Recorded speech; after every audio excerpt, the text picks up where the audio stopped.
मण्डलाकारं व्याप्तं येन चराचरं तत्पदं दर्शितं येन तस्मै श्रीगुरवे नमः। संसारसिन्धुतरणे हृदयं यदि स्यात् संकीर्तनामृतरसे रमते मनश्चेत् प्रेमाम्बुधौ विहरणे यदि चित्तवृत्ति चैतन्यचन्द्रचरणे शरणां प्रयातु।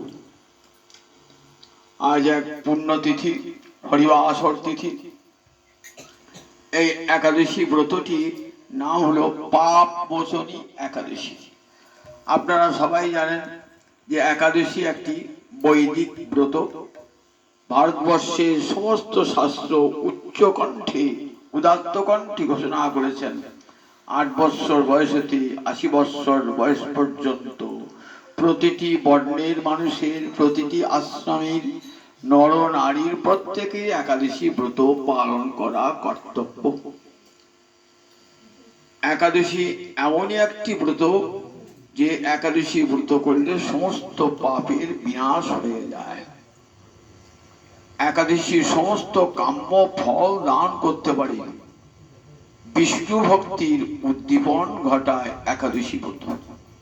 প্রতিটি একাদশী পাপ মুক্ত করে, কিন্তু প্রতিটি একাদশীকে চিহ্নিত করবার জন্য ভিন্ন ভিন্ন নামকরণ করা হয়েছে।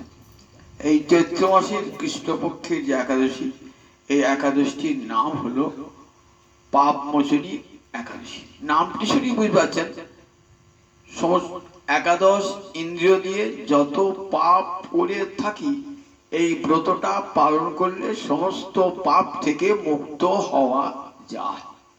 কলিযুগে একটা বড় তপস্যাই হলো একাদশী ব্রত। এই একাদশী ব্রতের মহিমা বলা আছে ভবিষ্যোত্তর পুরাণে। সেখানে লোমশ মুনি রাজা মান্ধাতাকে বলছেন এই ব্রতের মহিমা। চবন মুনির পুত্র ছিলেন, তার নাম ছিল মেধাবী মুনি। সে কুবের, তার একটা বিরাট সুন্দর উপবন উদ্যান, সেখানে বসে তপস্যা করছিলেন। মেধাবী নামে মুনি, তিনি ছিলেন পরম শিব ভক্ত।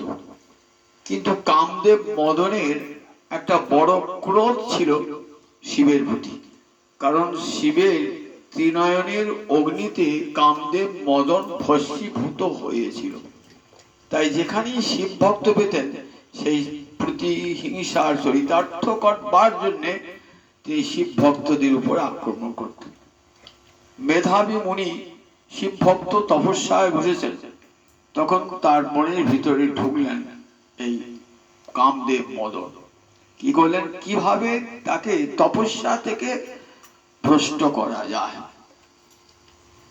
তখন মঞ্জু ঘোষা নামে এক অপ্সরাকে পাঠিয়ে দিলেন। সে তার অপূর্বতার রূপলাবণ্য, একটু দূরে তওবন থেকে একটু দূরে মধুকণ্ঠে গান করছেন। সে গান শুনে মোহিত হয়ে রাজা ভাবছেন কোথা থেকে স্বরাস। ধীরে ধীরে মঞ্জু ঘোষা তার কাছে আসে। তার অপূর্ব কণ্ঠ, সেই সঙ্গে অপূর্ব রূপলাবণ্য দেখে মেধাবী মুনির মনের মধ্যে কামনা জাগে। ধীরে ধীরে মঞ্জু ঘোষা সুযোগ পেয়ে তার মনকে দ্রবীভূত করবার চেষ্টা করে। তখন মেধাবী মুনি ধীরে ধীরে তার আরাধ্য দেবতাকে ভুলে, তপস্যা ভুলে মঞ্জু ঘোষার প্রতি আকৃষ্ট হন এবং শেষ পর্যন্ত তপস্যা পরিত্যাগ করে রমণী রসরঙ্গে কালাতিপাত করেন। এমনি করে তার 58 বৎসর অতিবাহিত হয়ে যায়। পরে শিবের কৃপায় তার অন্তরে চৈতন্য জাগে।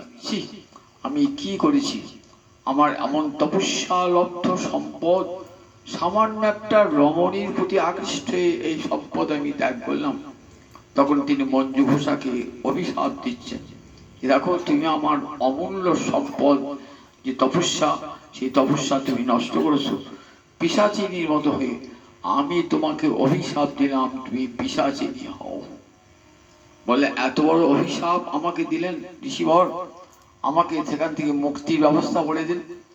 তখন বললেন ঠিক আছে, দেখো চৈত্র মাসে কৃষ্ণপক্ষে যে একাদশীটি আছে, ওই একাদশী ব্রতে নাম পাপমোচনী, ওই একাদশী ব্রতটি নিখুঁতভাবে পালন করবে, তাহলে তুমি সব পাপ মুক্ত হবে। মঞ্জু ঘোষা ওই একাদশী ব্রত পালন করে আবার গান্ধর্বী ছিলেন, আবার স্বর্গে ফিরে গেলেন। এদিকে চবনমুনির পুত্র মেধাবী পিতার কাছে যখন ফিরে এলেন, পিতা বলেন এমন তপস্যার সম্পদ সামান্য একটা রমণীর মোহে নষ্ট করলে বৎস ভালো করো নাই। বলেন পিতা বলুন কি প্রায়শ্চিত্ত করতে হবে। বলেন দেখো চৈত্র মাসের কৃষ্ণপক্ষের যে একাদশী, সে একাদশী ব্রত পালন করলে তোমার যে পাপ সঞ্চিত হয়েছে সেই পাপ থেকে তুমি মুক্তি পাবে। তখন মেধাবী মুনি এই ব্রত পালন করে পাপ থেকে মুক্ত হলেন। তাই এই একাদশীটির নাম হলো পাপমোচনী একাদশী। এই একাদশীর আর একটা গুরুত্ব আছে। এই একাদশীর দিন আমরা জানি স্থানীয় গোবিন্দ ঘোষের আজ তিরোভাব তিথি। গোবিন্দ ঘোষ, বাসুদেব ঘোষ, মাধব ঘোষ এবং গোবিন্দ ঘোষ এরা একই পরিবারের অন্তর্ভুক্ত ভাই, এরা সহোদর ভ্রাতা। এরা ছিলেন গৌর নিত্যানন্দের সহচর। বাসুদেব ঘোষ তমরুকে শ্রীপাঠ পত্তন করেন, মাধব ঘোষ দায় হাতে, আর গোবিন্দ ঘোষ অগ্রদ্বীপে। এরা তিনজনাই ছিলেন গৌর হরির ভক্ত, পরম কৃষ্ণ ভক্ত। এদের বাড়ি ছিল কিন্তু এই অজয় নদীর তীরে কুলাই গ্রামে এদের আসল বাড়ি। এখন আমরা যে গৌর বিগ্রহ দর্শন করেন না গৌরাঙ্গ মন্দিরে, এই বিগ্রহটি ওদের বাড়ির তৈরি। শ্রীখণ্ডে নরহরি সরকার ঠাকুরের শিষ্য ছিলেন, তাই ওখানে বৃহৎ নিমগাছ থেকে 3টি মূর্তি তৈরি করেছিলেন। একটি মূর্তি বড়টি হলেন কাটোয়াতে, মধ্যমটি চলে গেছিল বাংলাদেশে, আর ছোটটি আছে এখন শ্রীখণ্ডে। মধ্যমটিও পরে চলে আসেন এই এক চক্রে। যাই হোক, এই গোবিন্দ ঘোষের কথা বলছিলাম। মহাপ্রভু যখন একবার বৃন্দাবন যাবার ছল করে এলেন বাংলাদেশে, সেখান থেকে আবার ফিরে গেলেন, পুরী যখন ফিরে যাচ্ছেন তখন গোবিন্দ ঘোষ সঙ্গে ছিলেন। যেতে যেতে গঙ্গার তীরে যেতে একদিন সেখানে বিশ্রাম করে সেখানে মহা উৎসব আরম্ভ করলেন, নাম সংকীর্তন উৎসব আরম্ভ করলেন এবং সব ভক্তগণকে সেবা করালেন। গ্রামবাসীরা সব নিয়ে এলো, চাল ডাল নিয়ে এলো, বিশাল উৎসব হলো। মহাপ্রভু ভোজন শেষে প্রসাদ গ্রহণ করে বলছেন একটু হইত কি দাও। তখন গ্রাম থেকে নিয়ে এলেন গোবিন্দ ঘোষ হরিতকে, একটু দেরি বিলম্ব হলো। পরদিন ওখানে থেকে প্রসাদ ভোজন করে যখন চাইছেন, তখন সঙ্গে সঙ্গে নিজের ধুতির আঁচল থেকে আঁচল বার করে দিচ্ছেন ওই আধখানা হরিতকে। বললেন গতকাল এত বিলম্ব হলো আর আজ এত তাড়াতাড়ি তুমি কেমন করে দিলে। বললেন আমার বস্ত্রাঞ্চলে গতকালের হরিতকিটা সঞ্চয় করে রেখেছিলাম। মহাপ্রভু বলেন দেখো সন্ন্যাসীর সঞ্চয় করতে নাই, তুমি যখন সঞ্চয় করেছো তখন আমার সঙ্গে তোমাকে যেতে হবে না। কাঁদতে লাগলেন, প্রভু ক্ষমা করুন। মহাপ্রভু কঠোর, বললেন না তুমি এইখানেই থাকো, এইখান থেকে আমার কৃপা প্রাপ্ত হবে। মহাপ্রভু চলে গেলেন। গোবিন্দ ঘোষ এই মাঠে পড়ি ক্রন্দন শুরু করেছে। মহাপ্রভুর ভয় নাই, আমি তোর সঙ্গে সবসময় কি আছি।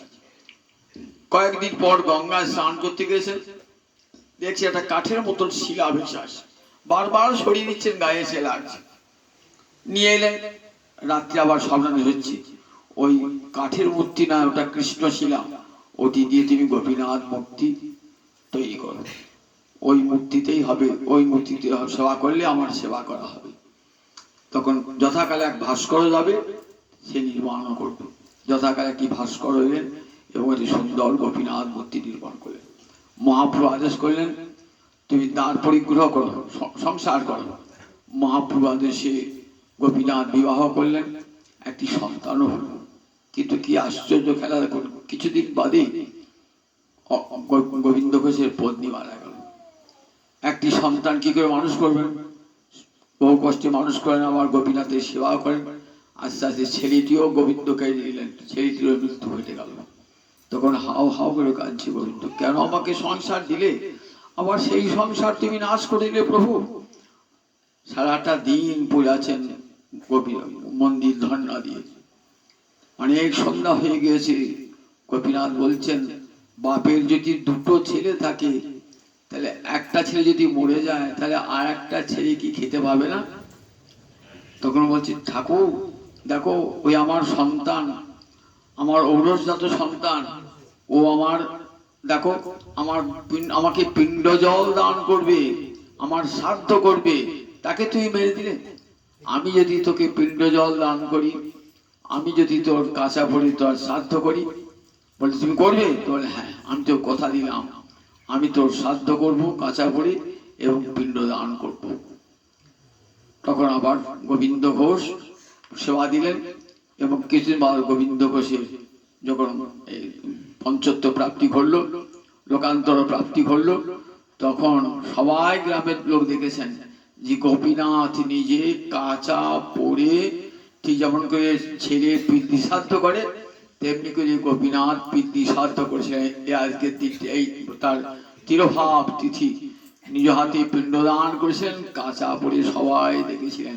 আজও সেদিন সেই অগ্রদ্বীপে সেই গোপীনাথ সুপ্রতিষ্ঠিত, আর সবাই দেখতে যান গোপীনাথকে, যে গোপীনাথ কাঁচা পড়ে যেমন করে সন্তান নিজ সন্তান পিতার শ্রাদ্ধ করে, তেমনি করে পিতার শ্রাদ্ধ করেছেন এবং পিণ্ড জল দান করেছিলেন। সেই গোবিন্দ ঘোষের চরণে কোটি কোটি প্রণাম জানাই। জয় নিতাই, জয় নিতাই। শ্রী হরিবাসরে হরি কীর্তন বিধান, শ্রী হরিবাসরে হরি কীর্তন বিধান, আজি কইলা এই বিধান,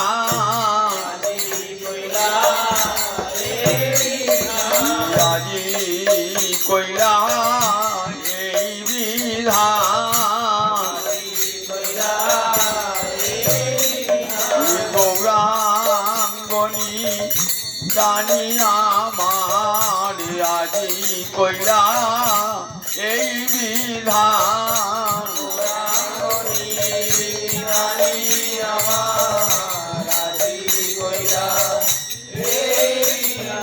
হরি নাম মহৌষধি, আজি কইলা এই বিধান,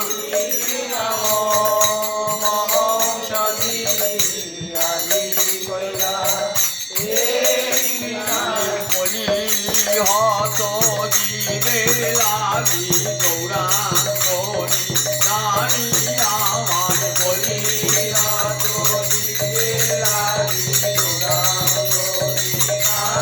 আমার, বলি হত দিনে লাগি গৌরাঙ্গনি জানি আমার, আজি কইলা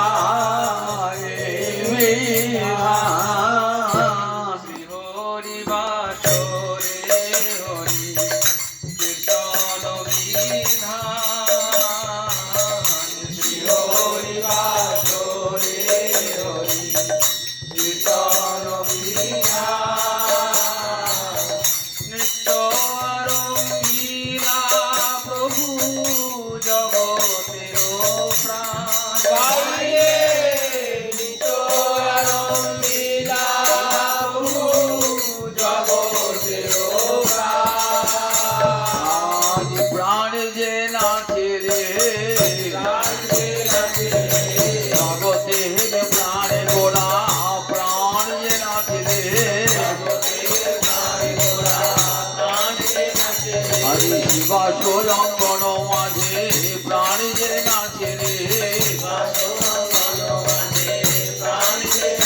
হরি শিবাস রঙ্গন মাঝে প্রাণ যে নাচে রে,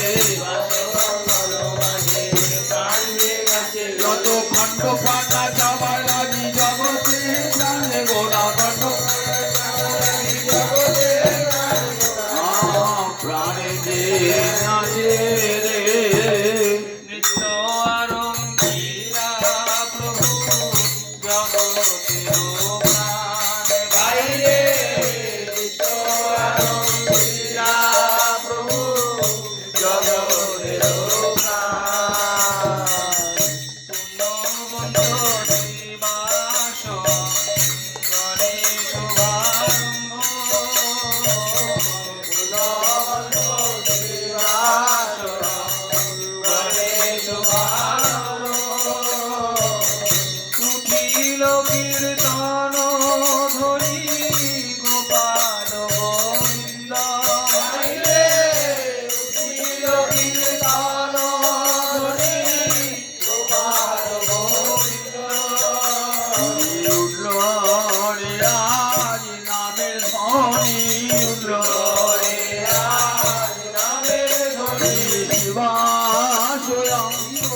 চিন্তন হতে উল্লয় আজ নামের ধ্বনি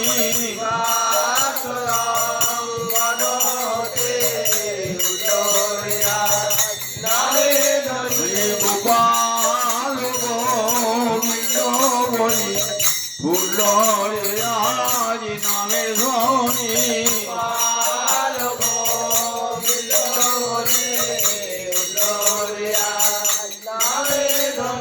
জগৎজীবীকে করিতে ধনী উল্লয়ে রাজ নামের ধ্বনি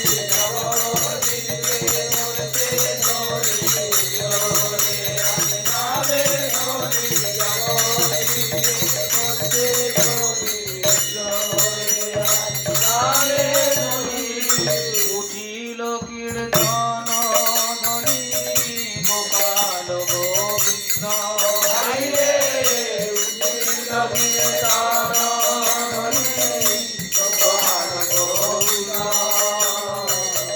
সবার অঙ্গেতে শোভে শ্রীচন্দন মালা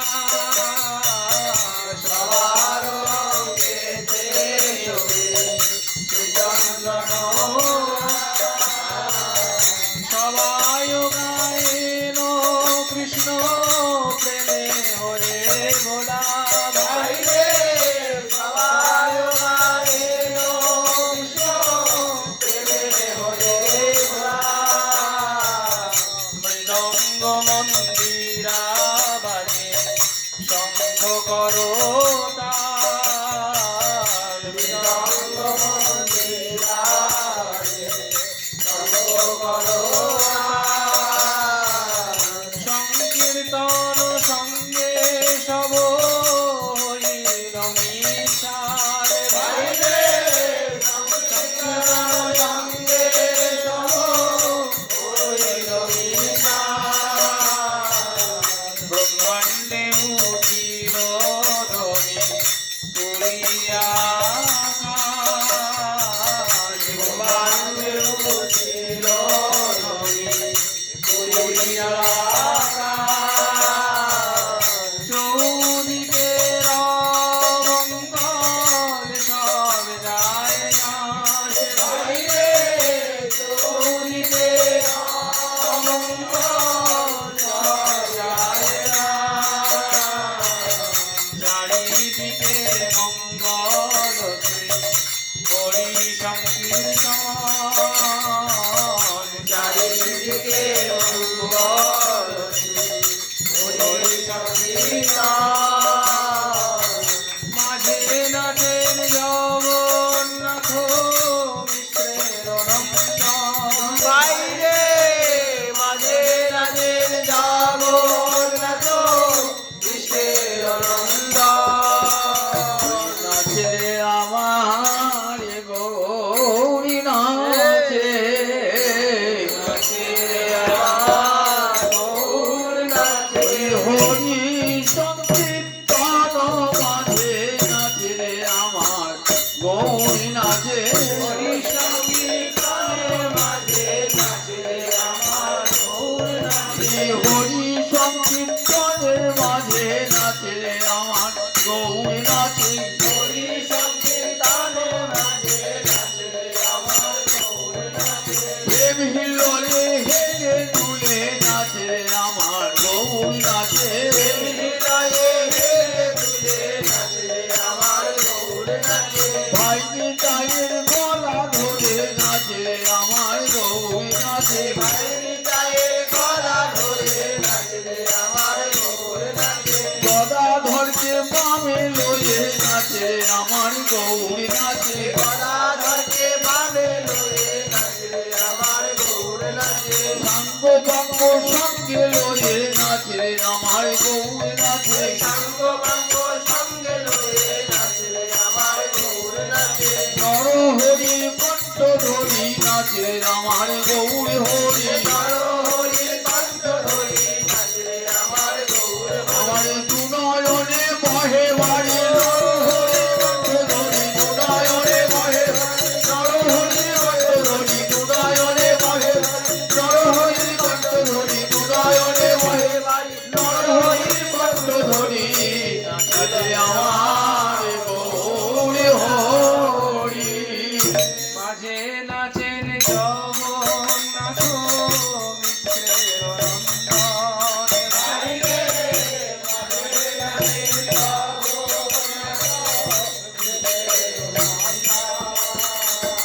যার নাম আনন্দে শিব বসন না জানে, যার নাম আনন্দে শিব বসন না জানে, যার রসে নাচে শিব সে নাচে আপনে, যার নাচে নাচে শিব সে নাচে আপনে, যার নামে বাল্মীকি হইল তপোধন, যার নামে বাল্মীকি হইল তপোধন, যার নামে অজামিল পাইল মোচন, যার নামে অজামিল পাইল মোচন। হরি হরি নামে এমনি গুণী রে,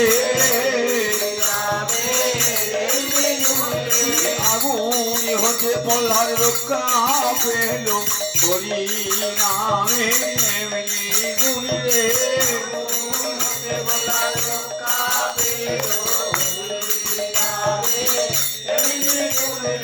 হনুমান সাগর পার হলো, হরি নামে এমনি গুণী রে,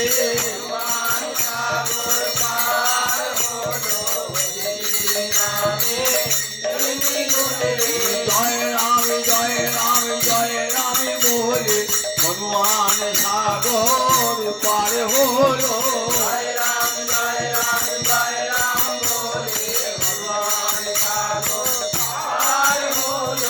অজামিল বৈকুণ্ঠে গেল, নিজ পুত্রের নামে রেখে অজামিল বৈকুণ্ঠে গেল,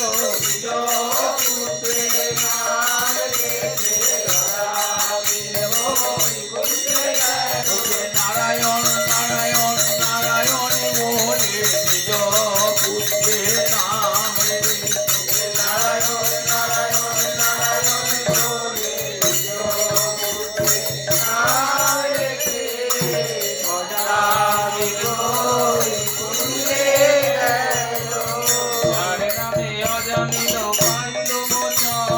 যার নামে অজামিল পাইল মোচন, যার নাম শ্রবণে সংসার বন্ধন ঘটে, হেন প্রভু অবতরী কলি যুগে নাচে, নাচে আমার বউ নাচে, ওই দক্ষিণেতে নিতাই নাচে, গৌর বললে আমি ধরবো বলে দক্ষিণেতে নিতাই নাচে, ওই বামে গদা ধর নাচে, বামে গদা ধর নাচে, আমার গৌরী অঙ্গে অঙ্গ দিয়ে বামে গদা ধর নাচে, শিবায় নাচে পিছে পিছে, সম্মুখে অদ্বৈত নাচে, যে গৌরকে এনেছিল গঙ্গা জল তুলসী দিয়ে, যে গৌরকে এনেছিল শান্তিপুরের ঘাটে বসে, যে গৌরকে এনেছিল নয়ন জলে মুখ ভাসায়ে, যে গৌরকে এনেছিল প্রাণ কৃষ্ণ এসো বলে নয়ন জলে মুখ ভাসায়ে, প্রাণ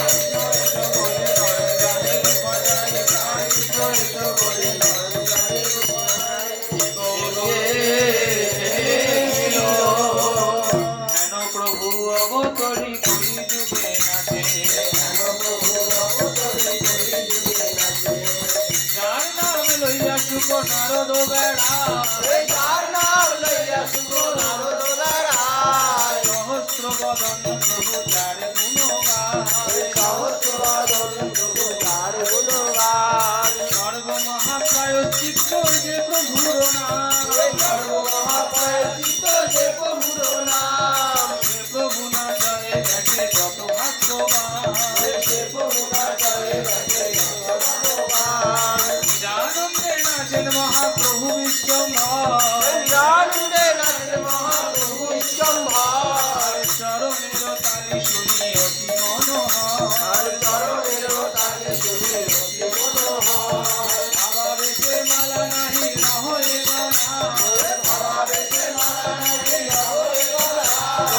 ভাবাবেশে মালা নাহি রহরে গলা ভাবাবেশে মালা নাহি রহরে গলায় ক্রিয়া পরয়ে দিয়া ভক্তের গায় ক্রিয়া পরায় গিয়া ভক্তের গায় ক্রিয়া পরয়ে দিয়া ভক্তের গায় ক্রিয়া পরায় গিয়া ভক্তের গায় কৃষ্ণ চৈতন্য নিত্যানন্দ চাঁদ যায় কৃষ্ণ চৈতন্য নিত্যানন্দ বৃন্দাবন দাস চতু পদ যুগে গায় বৃন্দাবন দাস চতু পদ যুগে গায় গুণ গান করে গৌর গুণ গান করে গুণ গান করে গৌর গুণ গান করে তেনুরবাসী বৃন্দাবন গৌর গুণ গান করে বৃন্দাবন গৌর গুণ গান করে নারায়ণী নন্দন নারায়ণী নন্দন তেনুরবাসী বৃন্দাবন নারায়ণী নন্দন বেণুরাশি বৃন্দাবন নারায়ণী নন্দন